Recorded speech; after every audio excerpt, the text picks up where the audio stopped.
Salutations, chers amis. Je présente à votre attention les dysfonctionnements et pannes les plus courants qui surviennent sur le Suzuki Grand Vitara. Nous n'avons pas de Vitara à propulsion arrière, même si celle-ci existait théoriquement aux États-Unis. Les voitures à 5 portes sont équipées d'une boîte de transfert à part entière avec transmission intégrale permanente et réducteur, mais les voitures à 3 portes avec un moteur de 1,6 litres se contentent d'une boîte plus simple sans réducteur, avec une cam totalement inefficace, autoblocage. On trouve également des voitures en provenance des États-Unis avec un essieu avant rechargeable, mais c'est très rare. Cependant, cela peut être facilement résolu si une personne est prête à se soucier de modifier non seulement la boîte de transfert elle-même, mais également l'électronique qui la contrôle, ainsi que de remplacer le faisceau de câbles. La transmission intégrale permanente avec verrouillage central et réducteur, et même avec verrouillage de l'essieu arrière en option, constitue un arsenal assez sérieux pour un SUV. Et cela représente également au moins 4 unités de transmission contre 1 ou 2 sur la plupart des crossovers. Et pour un bonheur complet, 2 arbres à cardan. Bien entendu, même si tous ces équipements fonctionnent de manière très fiable, ils nécessitent néanmoins un entretien. Il est nécessaire de changer l'huile régulièrement et, à en juger par les critiques, il est préférable de verser non pas l'eau minérale d'origine, mais une transmission semi-synthétique à faible viscosité. Il est nécessaire de vérifier régulièrement l'étanchéité des joints. Mais ici, c'est assez simple à faire. Toute fuite d'huile est clairement visible sur fond d'unité sale. Sur les voitures du premier et du deuxième restylage, la fiabilité des boîtes de vitesse de l'essieu avant est extrêmement faible. Toute charge excessive entraîne rapidement une défaillance des roulements, et si la situation devient trop grave, alors de la paire principale. Des facteurs de risque supplémentaires sont la chaleur du moteur et le mauvais emplacement du reniflard de la boîte de vitesse. Même en forçant un gué peu profond, de l'eau peut pénétrer à l'intérieur. Bien sûr, le reniflard est acheminé dans un tube en caoutchouc dont l'extrémité est fixée tout en haut du compartiment moteur, mais dans la plupart des voitures, le système fonctionne normalement, ce qui signifie qu'il n'est pas très fiable. La qualité des joints est malheureusement loin d'être idéale. Il fuit, aussi bien sur les voitures neuves que sur les voitures d'occasion. Le remplacement ne résout pas toujours le problème de façon permanente. Un outil inefficace, des surfaces sales, un mauvais fournisseur, et maintenant tout doit être remplacé à nouveau. Mais il existe plus d'une douzaine de joints d'étanchéité. En général, il faudra le changer souvent, et parfois simplement le « boucher » si la fuite d'huile est insignifiante.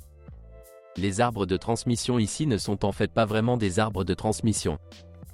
Ils ont des joints homocinétiques, sauf que les voitures les plus anciennes produites en 2005 à 2007 ont des arbres à cardan dans l'entraînement. Et les joints homocinétiques ont des couvercles qui se déchirent parfois, et il vaut mieux les changer tout de suite. Mais officiellement, il n'y a pas de couvercle en vente, et il n'y a pas de joints homocinétiques, il n'y a que des arbres assemblés, ce qui, comme vous le comprenez, coûte une somme d'argent assez indécente. Tous ces facteurs font que les pannes de transmission sur les voitures plus anciennes sont l'un des défauts les plus fréquents et les plus coûteux, mais aussi l'un des plus gênants. À propos, si les 3 voyants du mode de transmission clignotent, ne vous précipitez pas pour réparer la boîte de transfert. Très probablement, le problème vient soit du câblage, soit de panne de l'ESP, soit de panne du système d'allumage. Il n'y a pas de capteur défectueux ni de lecteur de vide ici. Les transmissions manuelles sont généralement très durables. Mais les embrayages, qui s'usent tôt, et un mécanisme de changement de vitesse à faible traction tombent en panne. Le deuxième problème a finalement été résolu en renforçant radicalement la pièce. Mais l'embrayage hydraulique reste le même, peu résistant et peu pratique. Si vous retirez le jet limiteur du variateur, il sera plus pratique à utiliser. Mais le prix d'un vérin hydraulique associé à une butée de débrayage reste élevé.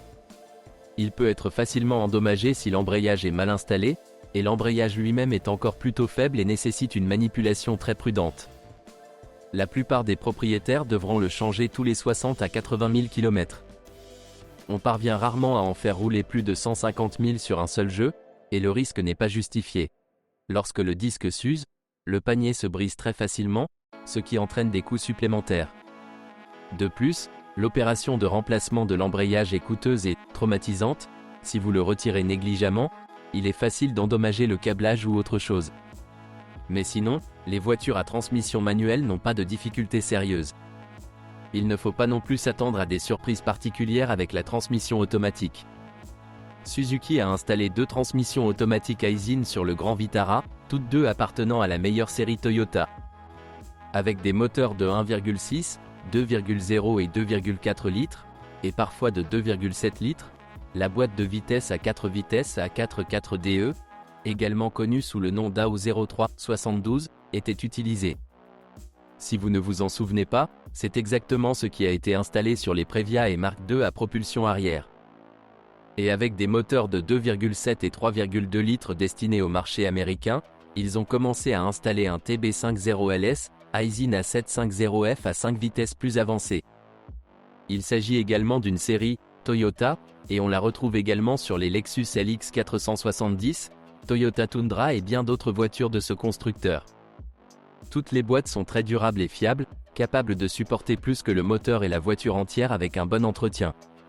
La boîte de vitesse à 4 vitesses n'est menacée que par une surchauffe due à des radiateurs encrassés, un traitement extrêmement sévère avec un manque total d'entretien et des kilométrages bien au-delà de 300. Pour les treks coureurs précoces, avec des courses de plus de 200 000 km, panne de le blocage des garnitures de moteur à turbine à gaz est possible. Ensuite, vous pouvez attendre la défaillance de la bague de la turbine à gaz, de son joint d'huile et des fuites d'huile. Une unité hydraulique fiable, une électronique fiable et une pièce mécanique durable ne laissent pratiquement aucune chance de casser cette unité difficile sans l'aide de militaires intelligents ou grâce à des efforts personnels. Si la box fonctionne, elle continuera probablement à fonctionner. Il suffit de changer l'huile à temps, et même s'il y a déjà des à-coups, il suffit de laver la transmission automatique en retirant le corps de soupape, et elle recommencera à bouger. La survie est incroyable de nos jours. Certes, la consommation de carburant et la dynamique ne sont plus aussi encourageantes. La transmission automatique à 5 vitesses est tout aussi indestructible, mais avec un kilométrage de plus de 200 000 km, vous devrez changer les solénoïdes. Au bout de 250 000 km, les garnitures de blocage du moteur à turbine à gaz s'usent souvent. Et les conséquences du travail avec des doublures usées se produisent plus tôt et sont plus coûteuses. Dans l'ensemble, il s'agit de l'une des transmissions à 5 vitesses les plus fiables, et également assez dynamique et moderne. Dans toutes les boîtes, il est recommandé de changer l'huile au moins tous les 60 000 km, et de préférence plus souvent. Les boîtes ne sont pas pointilleuses sur le type d'huile, mais elles sont conçues pour le TIV-TWS, donc ce n'est pas le cas. Ça vaut la peine de verser un deuxième Dexron. Étonnamment, ce sont les boîtes de vitesse du Grand Vitara qui créent le moins de problèmes dans la transmission. Les autres nœuds sont beaucoup plus gênants. Les moteurs les plus populaires sont les 4 en ligne d'un volume de 2 et 2,4 litres. Les moteurs d'un volume de 1,6 litres sont moins courants. L'ancien Suzukov V6 de 2,7 litres n'était installé que sur les voitures américaines, mais avec un moteur de 3,2 litres de GM, le même que sur la Chevrolet Captiva, la voiture nous a été officiellement fournie pour parfois. Les moteurs diesel ne nous ont pas non plus été officiellement fournis, mais des voitures équipées d'un moteur Renault 1.9 sont toujours disponibles. Tous les moteurs sont assez bons, bien que les 4 cylindres en ligne de Suzuki soient sujets à l'appétit d'huile, et les moteurs de 2,4 litres de 2008 avaient également des problèmes avec le bloc cylindre, qui fuyait directement à travers le mur. Et comme les moteurs modernes sont fabriqués à partir de déchets étranges en estampant des canettes de cola en aluminium, il s'est avéré pratiquement impossible de résoudre ou d'éliminer d'une manière ou d'une autre ce problème en dehors de l'usine. Cependant, plus d'informations à ce sujet ci-dessous. Les problèmes courants avec tous les moteurs sont liés à la conception du système de refroidissement. Les radiateurs sont franchement faibles, ils fuient souvent à la jonction des pièces en plastique et en aluminium, et le bouchon du vase d'expansion ne libère pas la surpression. Les catalyseurs et un système d'échappement faible sont un autre problème, commun à tous les moteurs Suzuki et GM. La durée de vie du catalyseur est généralement inférieure à 200 000 km et le système d'échappement ne survit souvent pas jusqu'à des centaines de milliers de kilomètres sans perte.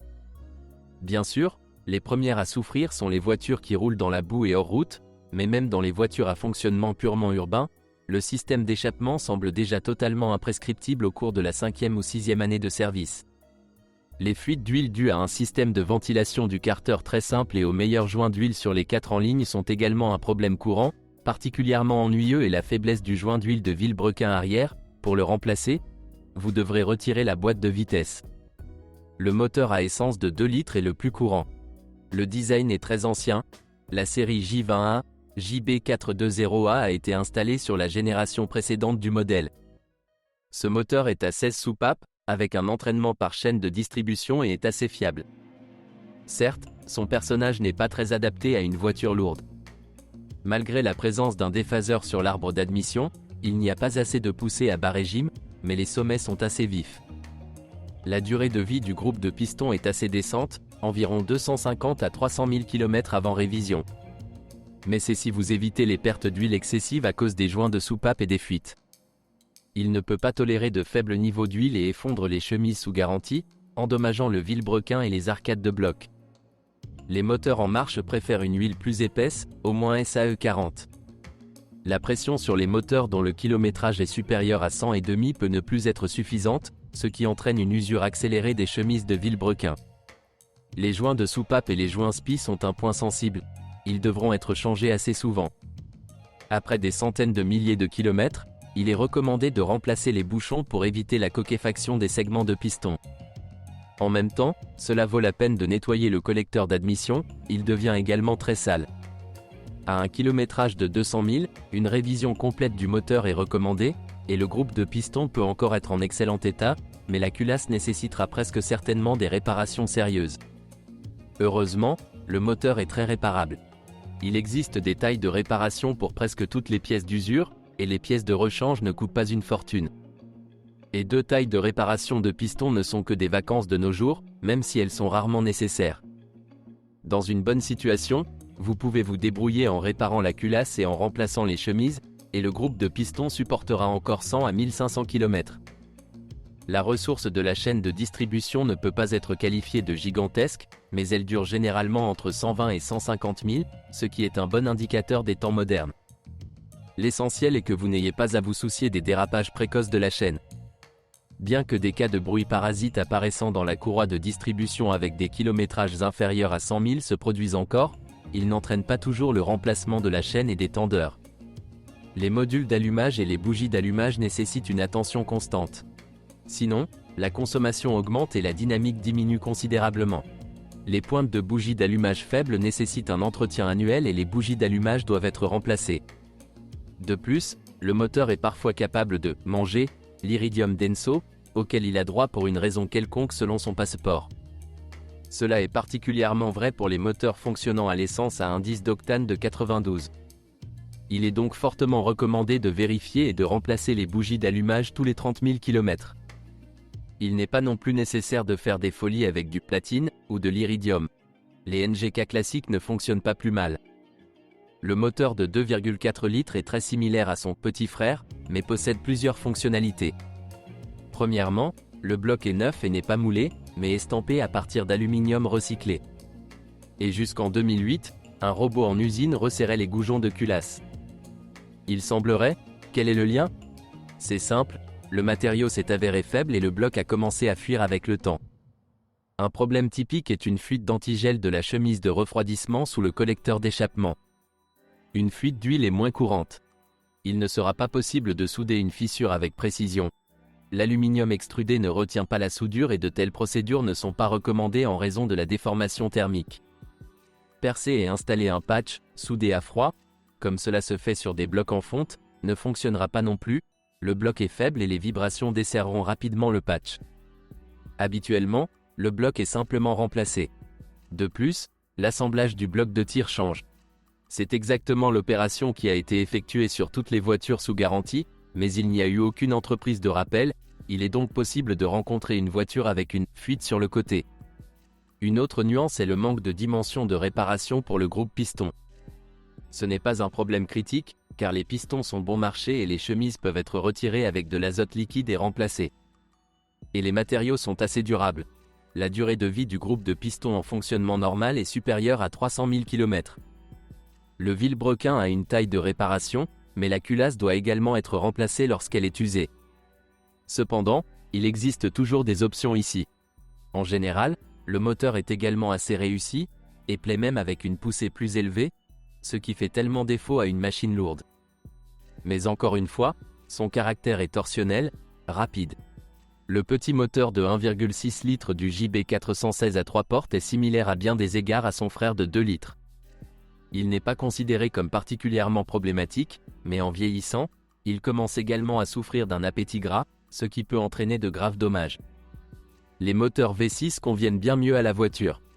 Le Suzukov 2.7 J27 natif et le GM 3.2, qui ont ici reçu le nom JB632.